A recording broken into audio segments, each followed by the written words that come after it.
Hello everyone. In this part 4th of complex numbers, I'll explain you geometrical representation of a complex number and modulus of a complex number. So let's start with the geometrical representation. There is a one term complex plane or arcane plane. What is the meaning of this thing? The plane having a complex number assigned to each of its points is called the complex plane or arcane plane. Here the x-axis we will consider as the real axis and the y-axis we will consider as the imaginary axis. So let us suppose we have z is equals to a plus ib be a complex number. Then if we have to represent it in a complex plane, then this x-axis will always consider as the real axis. It means a will come on x-axis and y-axis will represent the imaginary axis. It means whatever the coefficient of I, it will come on y-axis. So like that ordered pair AB, A will represent on x-axis and B will represent on y-axis. So if we will denote it by P, so we will take in ordered pair PAB. Now this P point A, you know very well, we did in Cartesian plane in 10th class. If we will draw the perpendiculars, this length will be B and this length will be A. So that is why this is also A and this is B. So this is the representation of this complex number. Because this is the point, A is positive and B is positive, that's why it is coming in first quadrant. Now there is very important term. If we will take at equal distance this point P dash. So what will be the coordinate of this thing? A and this is minus B. Now P dash we can write down in complex form. If we will write down P dash, that is Z bar and this is equals to A minus IB. It means this P dash is representing the conjugate of this complex number in this complex plane. So this is the behavior that the conjugate of a complex number, is it in the opposite direction, or you can say it is the image of this thing. Other thing, if we will find out this length OP, then this length OP, you know very well, it will come by under root x square plus y square, and this one we will call as modulus of z. It means modulus of z is the length of the complex number from the origin.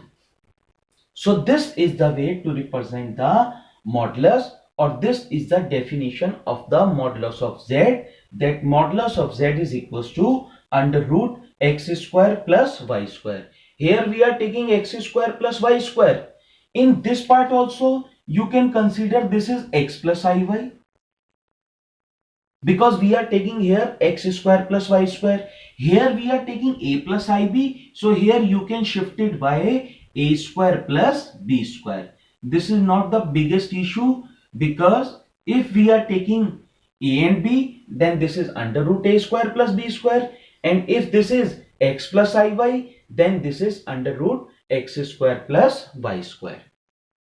Now there are few properties. If z is equals to a plus ib, then modulus of z bar is equals to modulus of z. If we have to prove this property first, now we will say let. Already we have considered z is equals to a plus ib. Now modulus of z is equals to under root a square plus b square. This is the equation number 1. Now first of all find out conjugate of z.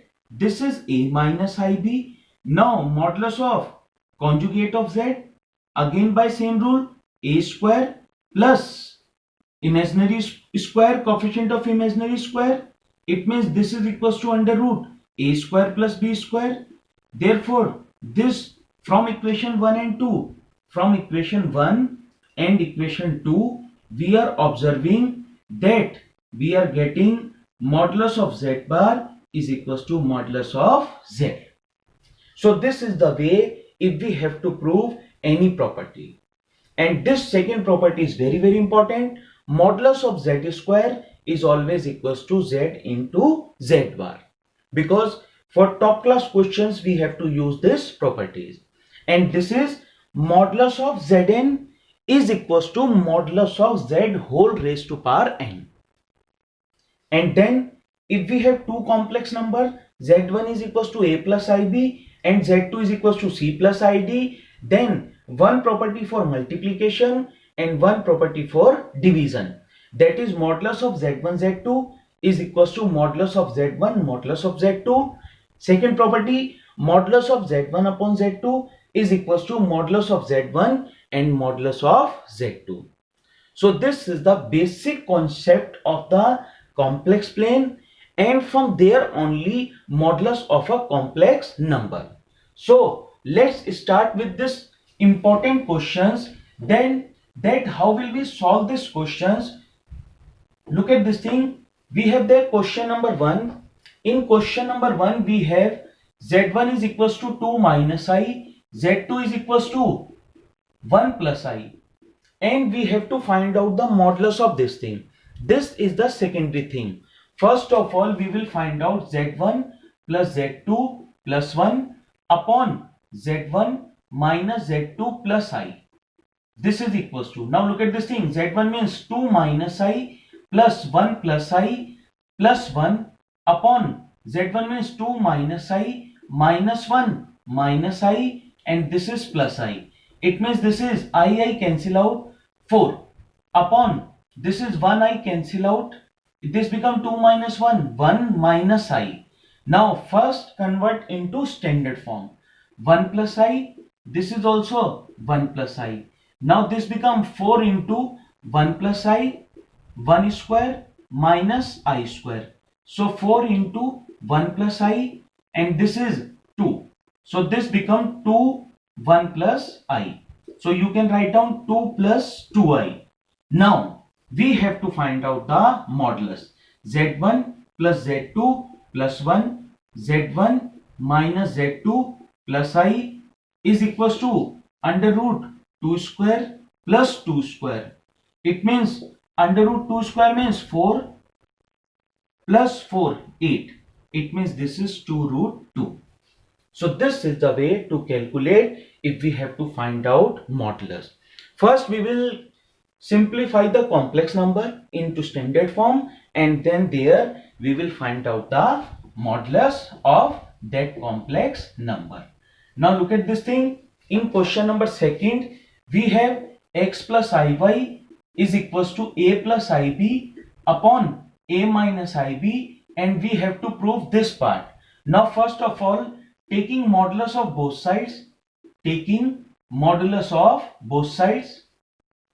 once you will take the modulus of both sides, now look at this thing. What will come? Modulus of x plus iy, and this is modulus of a plus ib upon modulus of a minus ib. Now here we will apply this property, division 1. It means modulus of x plus iy, modulus of a plus ib upon modulus of a minus ib, and here you will write down, because modulus of z1 upon z2 is equals to modulus of z1 modulus of z2. Now according to the property, under root x square plus y square, under root a square plus b square, under root a square plus b square, this is cancel out. It means under root x square plus y square is equals to 1. Now squaring both sides. Once you will do the squaring both sides, then what will come? This will come x square plus y square is equals to 1, and this is the answer. Now you have to give the answer of this question in the comment box. Thanks and God bless you.